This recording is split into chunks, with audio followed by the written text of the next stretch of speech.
I gave 100 players a one-way plane ticket to a mysterious island. Why one way? Because it was a plane crash. But the crash was just the beginning. For the island they were stranded on held secrets, dangers, and perhaps their only way of escape, should they find it. There was one main rule. When you died, you were dead forever. Will they band together to survive? Or will they succumb to greed, betrayal, and the island itself? In answer to those questions, what took place next was a story for the ages. So I invite you to sit back, relax, as I present the Island Saga. I'd like to thank Ish and Magicum for inspiring this video. I'd also like to thank all the players that participated. It would not be possible without them. If you'd like to join one of these events yourself, join my Discord server in the description below.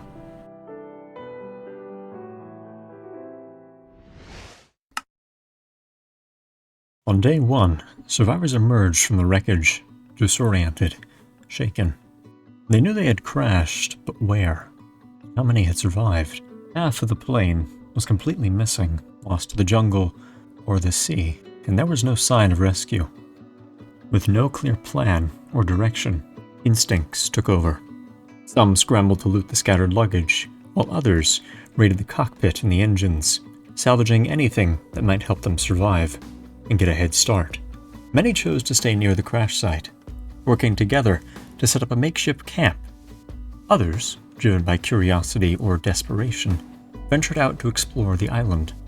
What they found was that the island was composed of a vast jungle, with high mountainous peaks, vibrant coral reefs, and pristine beaches. If it wasn't for the fact that they were stranded on this island, it might have made for the perfect paradise. There were also the hostile monsters to deal with, keeping most of the players on the safety of the open beach. But the island held more than just these threats. As they explored, the survivors uncovered unsettling clues. This place had trapped others before them. Players discovered a marooned submarine, another crashed plane, a beached fishing vessel, and an old pirate ship. The crew for each of these all seemed to disappear as time on the island went on, and each was infested with undead. With the day passing and hunger beginning to set in, food quickly became a desperate priority. Those lucky enough to gather string fished in the ocean for their next meal, with this food being the most available resource. Others took their chances in the jungle to hunt the local wildlife, while some groups began planting small farms on the coastline. These coastal farming communities became places for players to gather, and a few generous players shared their hard-earned meals with others, even establishing community food chests for players to freely grab from. Braver survivors formed mining groups to venture deep into caves, in the hope of finding valuable resources like iron and diamonds, with the tools and armor they'd need to defend themselves in the coming days. Complete strangers were forced to work together, pooling their resources and skills to survive the aftermath of this plane crash. Despite their scattered groups across the island and lack of leadership, the survivors held on to a fragile unity. For a moment, it seemed like they all might find a way to make it through this together, with a shared goal of survival. But day 1 was only the beginning. The island had far more in store for them. It would test these new bonds. As day 1 drew to a close, Emp Downtown stumbled upon an old rusted radio tower, deep in the jungle. Inside, they found a beacon and managed to activate it. An SOS signal was sent out into the unknown. The light could be seen from across the island. What followed was only silence, no response, no sign that anyone had heard it. Day 2 began. Despite the SOS beacon in place, no help had arrived. The survivors were truly on their own. Some clung to hope, though, while others sought purpose, making long-term plans for survival on the island. One of the coastal farms was also seeing substantial growth, now known as Rodtown, as the heart of their survival was built around a thriving fishing economy. With the abundance of fish in the surrounding oceans, the community expanded their efforts, constructing a sturdy wooden bridge that stretched over the shoreline. This bridge became the hub of activity, with players casting lines day and night, ensuring a steady supply of food for the growing population.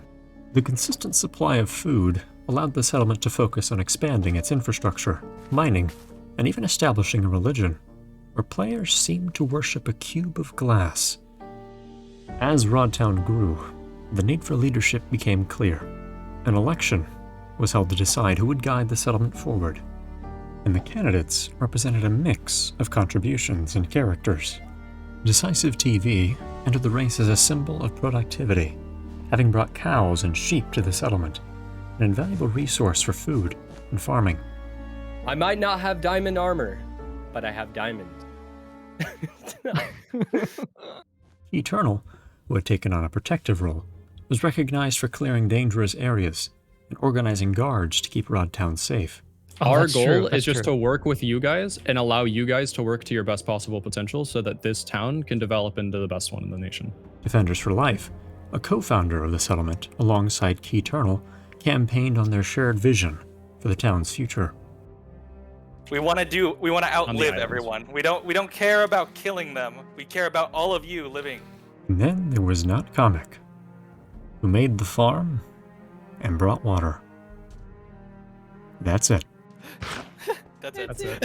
Oh, that's true. That's true. Honestly, great speech. He should be president. Screw the actual guys giving a speech. Yeah, I don't know how he ended up in the top 3. In the end, the results were clear. Not Comic became a joint leadership between Key Eternal and Defenders for Life was chosen. This diarchy, combining their skills to guide the settlement through challenges ahead.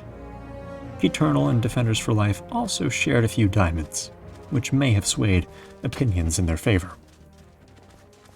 I did forget to mention there was a third founder, Maximum Apple, who actually started this settlement with both Keys and Defender, but was left out completely from the leadership position. While this was going on, there were in fact others who had survived the crash with their own plans. Both groups hadn't yet known the other existed. The main reason for this was many from this surviving part of the plane took a different approach to survival entirely. Believing the surface was too dangerous, they retreated underground, creating a bunker and declaring themselves a meritocracy. Their work focused on expanding their base, hoping to establish a thriving underground community before choosing a king to lead them. This new kingdom was fittingly known as the Underground. Not everyone, of course, chose a group. Some players preferred solitude, settling outside the main camps. One of these players, Obsidian Olive, claimed the wreck of the old pirate ship as their new home, remodeling it into a livable space. Near the island's radio tower, a small fortification was established by another small group who wished to keep the beacon safe. There were also whispers of a roaming mercenary faction, spreading unease among some of the survivors. Tensions rose even further when a Rodtown member was nearly killed after an encounter with these mercenaries, and this was the first instance of survivor-on-survivor conflict. While mining by themselves, someone named Shrooms heard something very strange coming from underground. Too scared to investigate alone, they left and decided to inform others at the radio tower of the sound. The strange sound led them to an underground bunker that would later be known as the heart of the island. The bunker didn't contain much, but it did have a single button in front of the blinking mechanism. Curiosity, of course, got the better of the group, and when the button was pressed, it unleashed a devastating island-wide event. Hunger began to drain rapidly from every survivor. If they ran out of food, they would starve and die.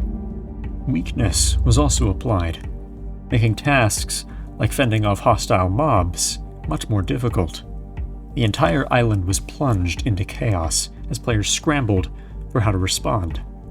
Rodtown was quick to run to their cows, thankfully provided by Decisive. Buckets of milk became a lifeline that neutralized the effects temporarily. Not everyone had access to cows and knew about Rodtown. There had been rumors going around about the cow held at the radio tower. Players that were close enough and too far away from their settlements ventured into the jungle to find it. Some banded together, sharing what little they had, while others hoarded supplies. Yeah. Stop eating the potatoes. What are you guys doing? We need those. It wasn't until nightfall that the island finally seemed to relent. Few knew what had truly caused this to occur.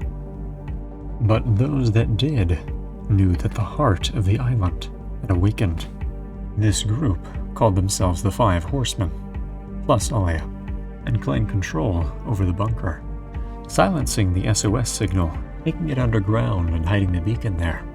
Believing its power could empower the heart further, they would do whatever it took to keep the heart a secret, even if it caused the death of other survivors. Before the day was up, 2 members of the mercenary group appeared at Rodtown's borders. Their purpose there was unknown, but they refused to leave, and tensions boiled over when they crossed into town. He's heading for animals. He's Kill heading for him. the animal. Kill him.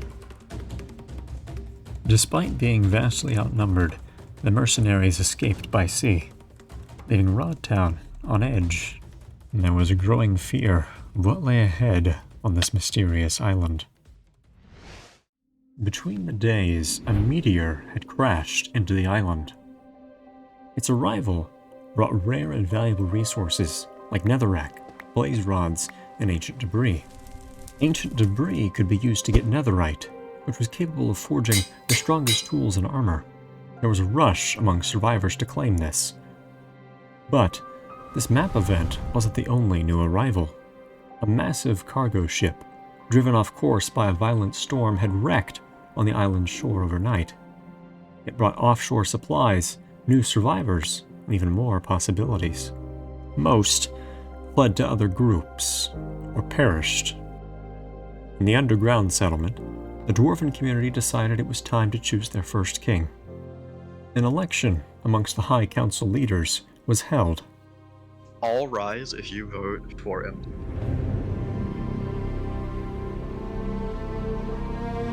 It's unanimous. Let's give it up to Empty! Oh yeah! By unanimous vote, Empty Pringlecan, the founder of the Underground Society, was crowned king. Known for his steadfast leadership and willingness to protect others, he was a natural choice. Upon his coronation, island magic seemed to shrink the dwarven survivors to match their new identity as an underground dwarven kingdom. With their new king now in place, the dwarves sought to strengthen alliances. A diplomat, Lika Pebble, was sent to Rodtown to discuss uniting the two civilizations.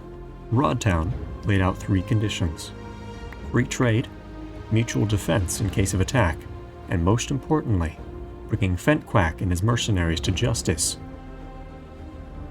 Nuggy, a member of the king's personal guard, opposed this alliance. But despite this, Empty Pringlecan and his delegation made their way to finalize the terms, and traveled to Rodtown to negotiate in person. On their way, they encountered Fentquack and King Solomon of the mercenary group. Although no conflict arose, there were suspicions as to what they were doing, and why they intercepted the convoy. Despite these delays, the delegation at last arrived and began discussions. Things seemed to be going well. If this treaty went through, the main groups of survivors from both parts of the plane would at last be unified. And I would like it that we all get together. Fun. Guys, get up here, get up here. And what's your take on the heart, the cult? Fully sure. Building it, but I'm sealing myself off. Think your He's base at is the better. base. Yeah, I'm alone. Where are you guys? The underground was ambushed. King Empty Pringlecan and his guards rushed back to save them.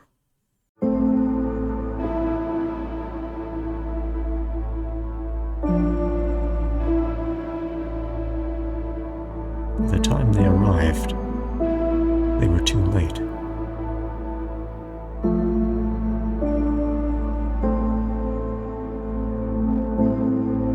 We lost all the good people. Why does Fentquack get to stay alive? I don't know. He killed my brother, and we're just gonna let this slide.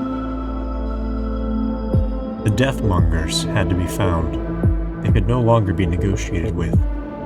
Leaving the underground was no longer safe. The surviving dwarves evacuated Rodtown. Most sought sanctuary, though some stubborn survivors refused to leave, determined to defend their home to the last. Within Rodtown, blame for the collapse of the underground fell squarely on the king. A dwarf named Real Narwhal, enraged by what he saw as abandonment, attempted to assassinate Empty Pringle Can. Narwhal, what are you doing? Dwarves. He deserves death. Real Narwhal fell in battle, and players were quick to scavenge his belongings. But the loss deepened the division among the survivors, especially among the dwarven people. Could their king truly protect them? Rodtown prepared for retaliation and kept on the lookout for an attack from the Deathmongers. When no assault came, they decided to strike first, launching a raid on the suspected location of the mercenary base on a nearby island. Quack was already one step ahead. It fed the coalition false information with the help of Nuggy, who had secretly betrayed his people, and a turned Rodtown member, Pearlify. The Deathmongers launched a counterattack on the weakened settlement.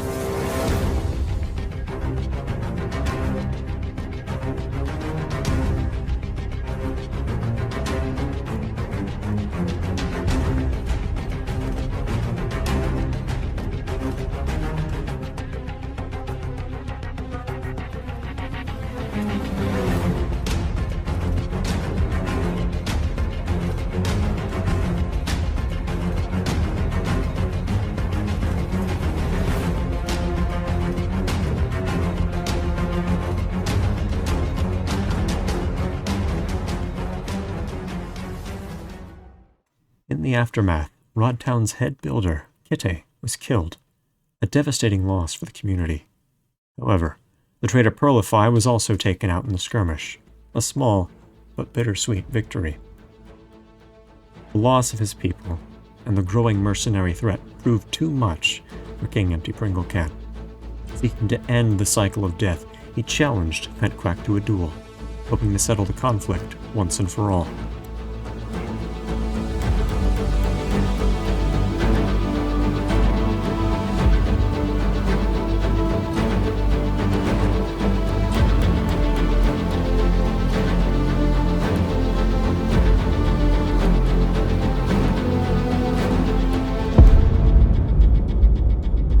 The king fell.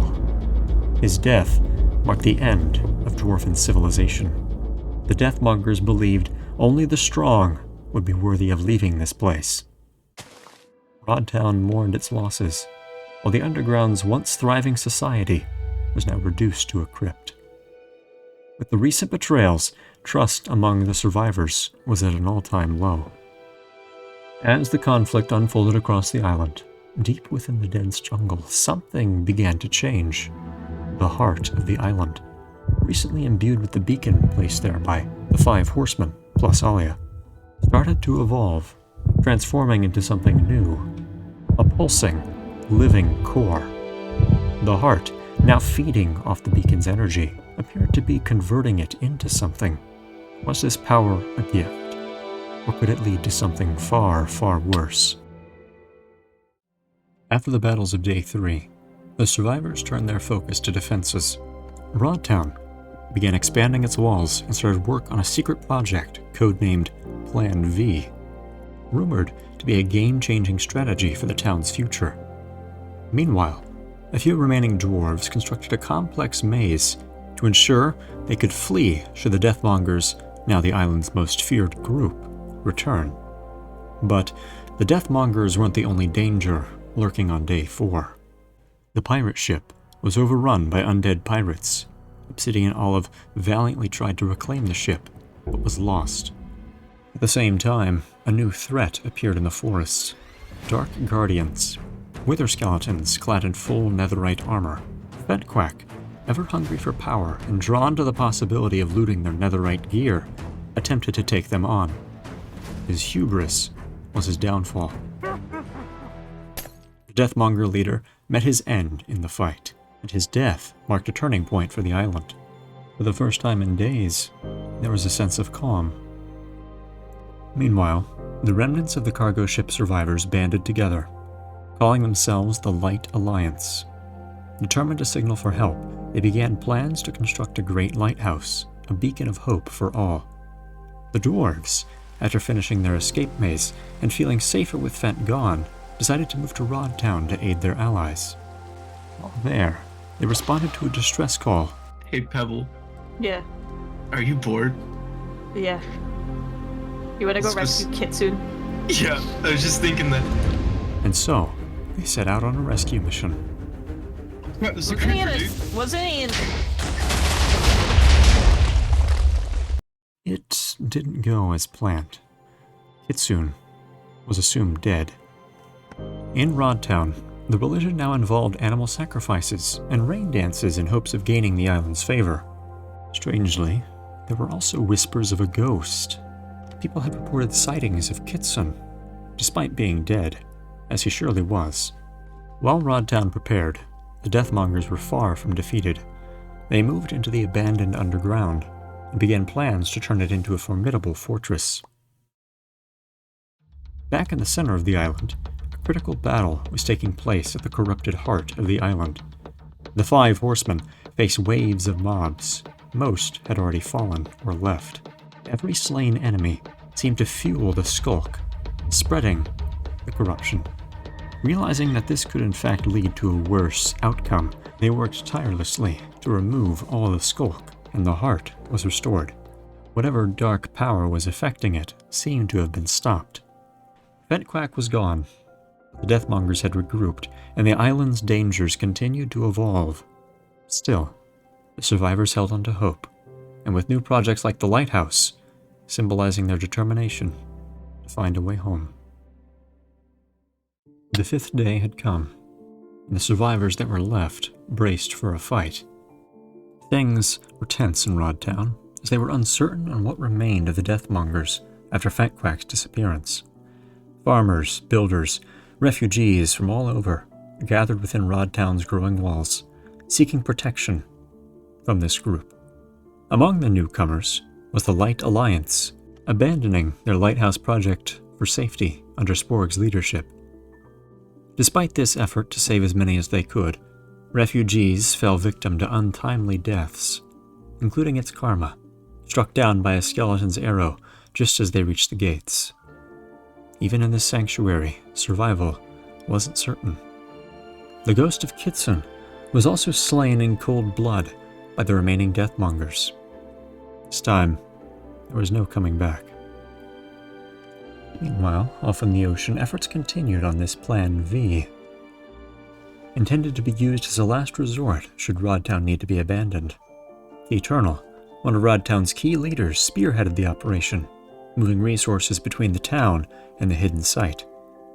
Rodtown believed their preparations made them ready for any attack, but the Deathmongers had their own plans.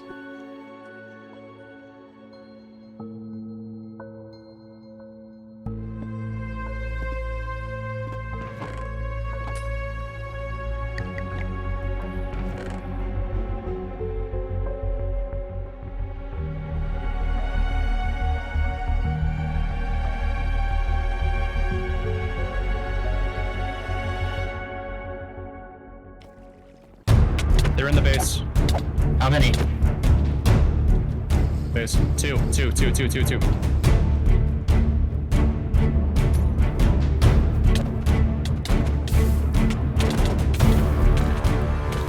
Okay, help me.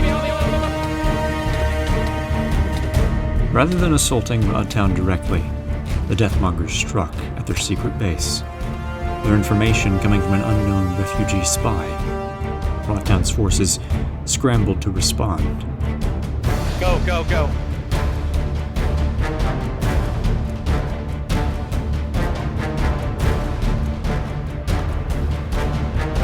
We need to not let them escape. That is the objective. Got it? Power 5 will activate. One's digging down, one went down. Get to service, get to service. They're fighting. I'm fighting. Let's go, join in. target is not Nicholas. Get him. He's going in the woods. We are not breaking off this time. He's on the top, straight top. He's in base, in the walls, guys. He's in the water, he's in the water.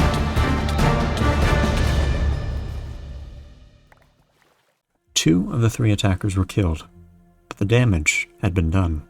And just like that, half of Rodtown's leadership was lost.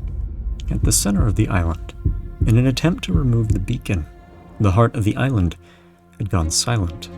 Oh man, I thought it was a bad idea. I thought it was. Okay, run, retreat. Which way was it? Still stand a chance. We have to go up the tower. Dude, we need to tell everyone the coordinates. We need everyone here. We need the blocks to send the SOS, and we have to pray. Believing they had inadvertently killed the heart and angered the island, unsure about what would happen as a consequence, they used the beacon to reactivate the SOS signal. To their relief, this time the signal was received. Help was on its way. Back in the Deathmonger fortress, Limited Ashley made a desperate plea to the island.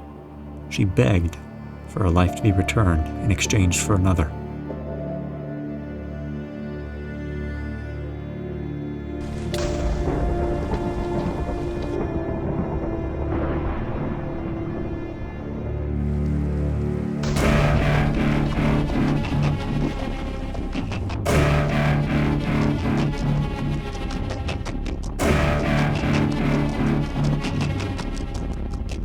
Ventquack had returned. Rodtown, learning of this, made its own plea, and Sporge, the Light Alliance leader, volunteered to be the sacrifice.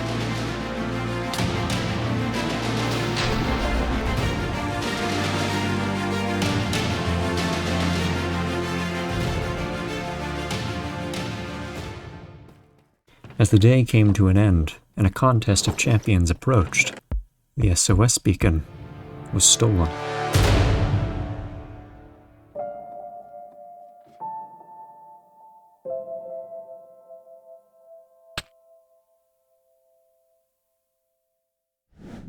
Day 6 had arrived, and the Deathmongers moved to attack Rodtown. They were prepared for a battle, but found it completely empty. The town, its bridge once busy with many fishermen, was now eerily quiet. Defenses abandoned. The remaining survivors had evacuated to the underground base. Even the 5 horsemen, branded as cultists and outcasts for their deadly devotion to the New Heart religion, were accepted into the underground refuge.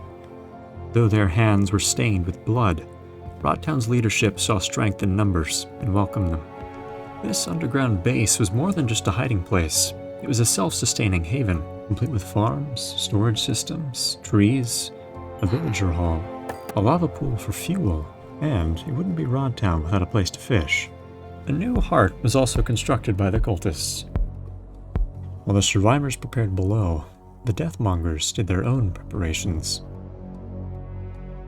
Ventquack, now resurrected as the Destroyer, grew restless, and in an effort to provoke the survivors, he approached the underground sanctuary, initiating in a brief skirmish. No lives were lost, but the message was clear. The Deathmongers would be waiting for them. Inside the sanctuary, after things had died down, Maximum Apple, one of Rodtown's original founders, openly opposed the decision to accept the cultist. And so, Maximum Apple took it into their own hands and launched a surprise attack. This act of betrayal was quickly noticed, and both Maximum Apple and his accomplices were swiftly executed for their actions. In honor of their fallen leader, the cultists held a solemn ceremony. Lego Batman Lover had become one with the heart. Tired of waiting and determined to draw the survivors out of their sanctuary, or to abandon them entirely, Ventquack made a bold move. Him and his Deathmongers restored the SOS beacon, reigniting the signal and sending a message to the outside world for rescue, unaware of all the things they had done or crimes they had committed. Who would know if everyone else was already dead or left behind? The survivors were no longer at war with just the Deathmongers. They were at war with time.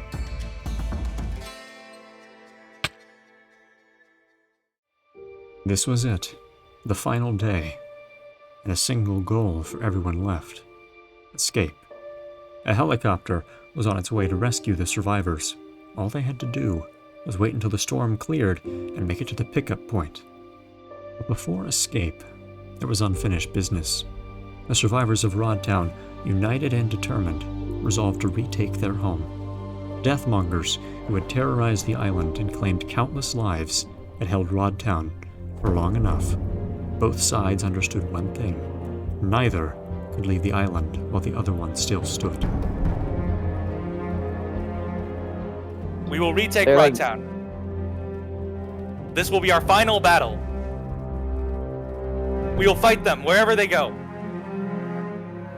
We're gonna avenge the dwarves. We're gonna avenge everyone who died. Is that understood? Yes, We're fighting on the beaches. yes, sir. We're fighting on the land. Okay. We're fighting on the Now sea. let's go. Follow me.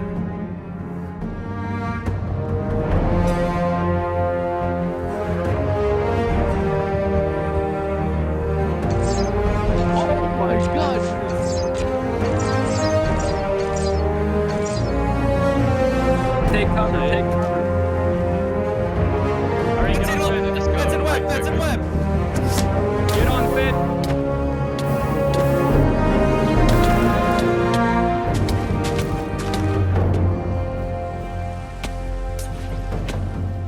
This is where we end this.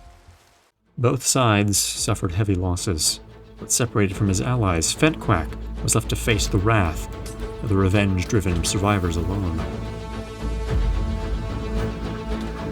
Got his boat, got his boat, got his boat.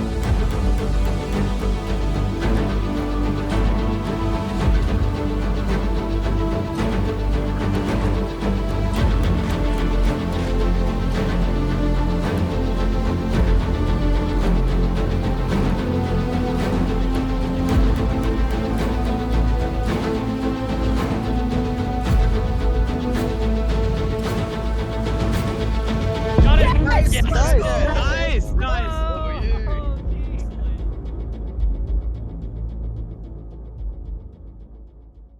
With their leader fallen and heavily outnumbered, the remaining Deathmongers fled to the radio tower, the island's final stronghold.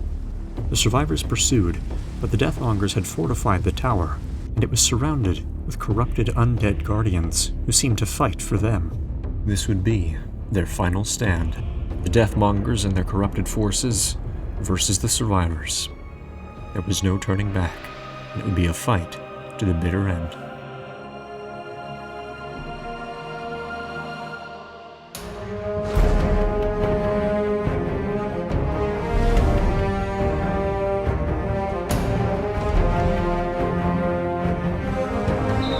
Space TNT. Space TNT.